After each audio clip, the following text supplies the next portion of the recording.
Welcome back, everyone. Paul Chamberlain, the Air Force guy, here with Everything RVs podcast. In this evening's podcast, we're going to be talking about frame flex and what that is. My job here for this podcast is to bring you campers out there, every one of you, whether you're an experienced camper or whether you're just looking to get started, the information that you need so that you can make memories that will last a lifetime. Well, let's get started. So I know that over the last year or so, there's been a lot said out there about frame flex. And what the purpose of this podcast and this video is to shed light on some factual information and also to let you know things that maybe you don't hear, so that you can go ahead and maybe take the information that you're receiving from both ends of the spectrum and make an educated decision for yourself. Now, for some of you out there, you may be seeing lots of videos, a lot of blogs out there talking about frame flex. And I think one thing that gets lost in the weeds here is that frame flex is not an issue for a camper. What I think a lot of times people mislabel things, just like they might say a backup camera, when in reality, they really want a rear observation camera. So frame flex with RVs, if the frame does not flex, then you will have too many issues, because you can't have something that rigid going down the road. You need to have some flex. Now, let's talk about some reasons why. And by the way, let me give you a little background on myself. I've been in this industry since the summer of 2001. So I've been around. I know enough to be dangerous. Trust me, listen, I don't know it all. But what I try to do, again, is give you the information so that you can make yourself an educated decision. So let me just tell you the experiences that I have seen and heard of and spoke to people that have had frame failure. And the ones that I have spoke to that literally actually had frame failure, and I had one that was on a reflection, had one that was on a solitude, and I had one that was on a Transcend travel trailer. So for two of them were on fifth wheels. One was on a travel trailer. And then these are all dealing with Grand Design.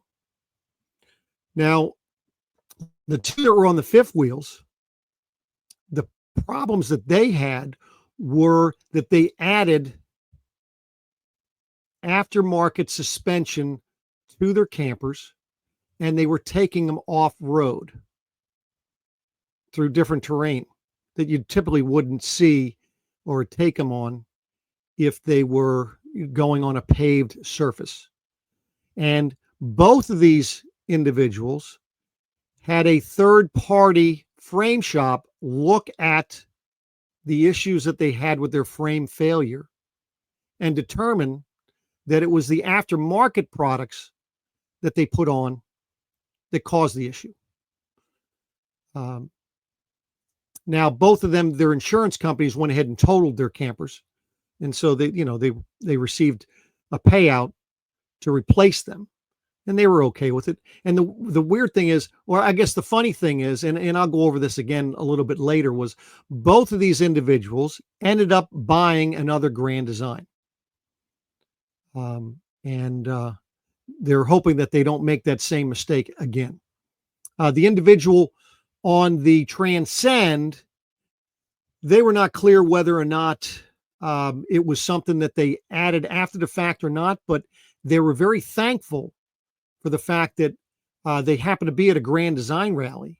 And while at the Grand Design rally, both MORryde and the technicians from Grand Design went ahead and fixed their unit.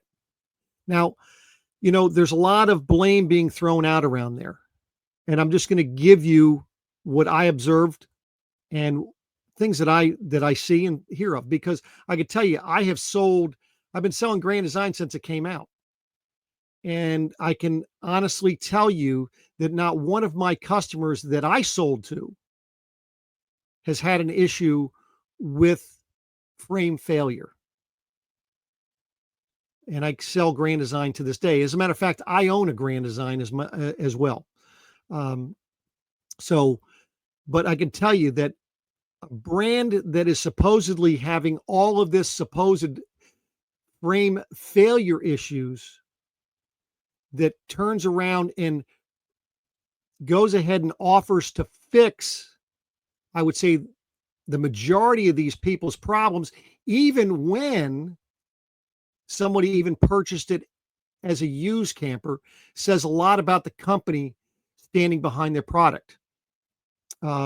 Even when things have been determined that the campers have been overweight, they had the wrong fifth wheel contraption on the front that specifically stated you should not be having it on, and I have it on there. And I know for a fact that when I worked at a RV dealership in Maryland, I know there were many times that somebody wanted to put a certain fifth wheel, and it wasn't a fifth wheel, it was basically for a gooseneck adapter on their fifth wheels. We would tell them, no, it is not rated for a Lippert frame. The structure is not there for them.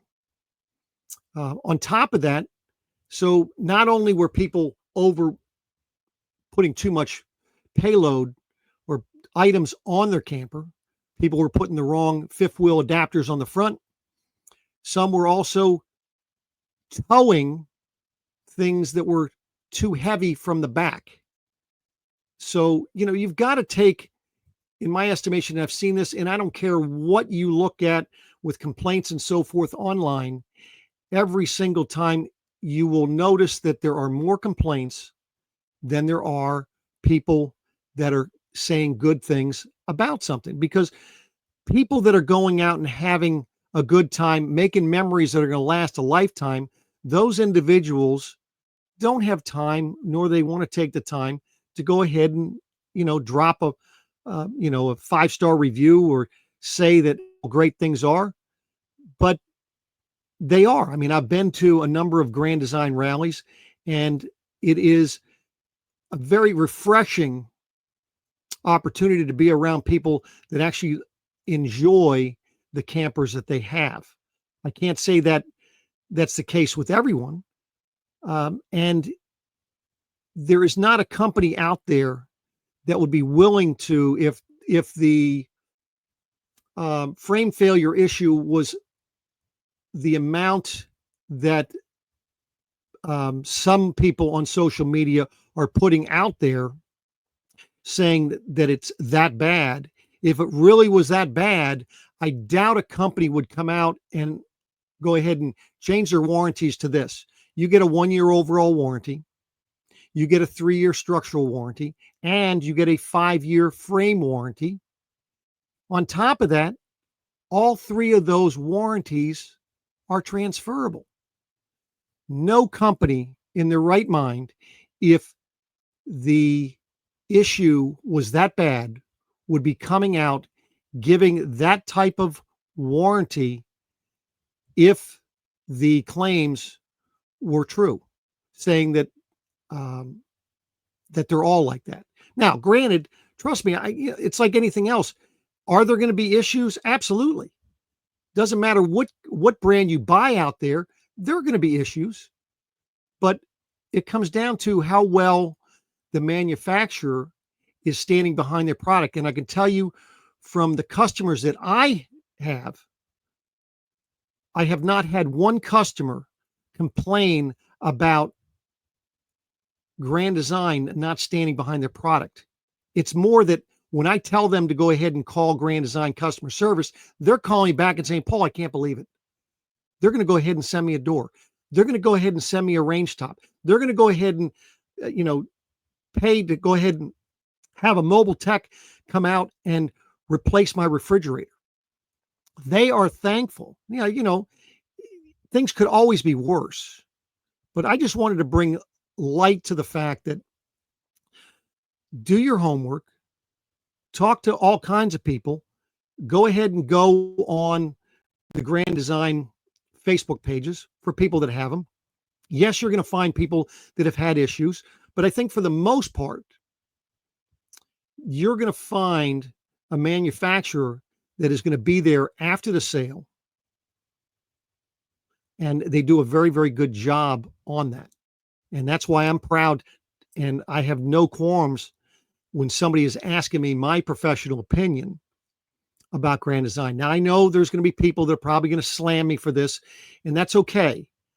Not, you know, I don't agree with everything that somebody else might say, and a lot of times people don't agree with what I say, and that's okay that we have different sets of opinions. But bottom line is, I would not have a Grand Design if, in fact, I felt that was going to be an issue. I have had brands in the past that I felt were issues, and I would bring that to their attention, to customers' attentions. But I can honestly say that I have no problem when my head hits the pillow at night. I have no problem going to sleep because I know that I am giving my customers the factual information, whether good or bad, so that when they make the decision to purchase a camper, that they feel better about their decision, whether they're buying from me or whether they're buying from somebody else. It isn't all about me necessarily getting the sale. Sometimes I don't have what people are looking for, and I will give them the information. I take the time to give them the information and be more than happy to tell them, hey, listen, I don't have the product that you're looking for or the particular type of RV that you're looking for. But here I will give you some information about a particular type of RV so that way there, when you go to find it and you find the right one, then you feel more comfortable purchasing that. So, you know, let me know down in the comments if you would, please. And I know I probably get a lot of different comments, but tell me if what type of interaction that you've had with Grand Design after the sale when you're dealing with them directly. Because I know sometimes it happens. You'll call your local dealer on a particular issue you're having and not Grand Design directly. And for some reason, it'll get turned down. But if you go ahead and turn around and made that same phone call to Grand Design, it's amazing the difference that may happen. So, you know, again, I'm just trying to bring information. I'm not pointing fingers at anybody, just trying to let you know that, yes, there is frame failure out there. It's not frame flex. Don't get the two confused, because if your frame doesn't flex, that's worse. So anyway, hope you took this with the, I guess if you even want to take this with a grain of salt, but at least maybe if this was helpful to you, let me know. And go on out there, get yourself a camper. I'll tell you, life is too short. Go find that camper that's going to work for you, that's going to go ahead and give you the opportunity for you to go out and make memories that last a lifetime. So I do appreciate you listening or watching on YouTube. Please do like, comment, share it out if you would, please. And I'll be back with you again next Friday, same time, same back channel. So thanks again, and you have a great day.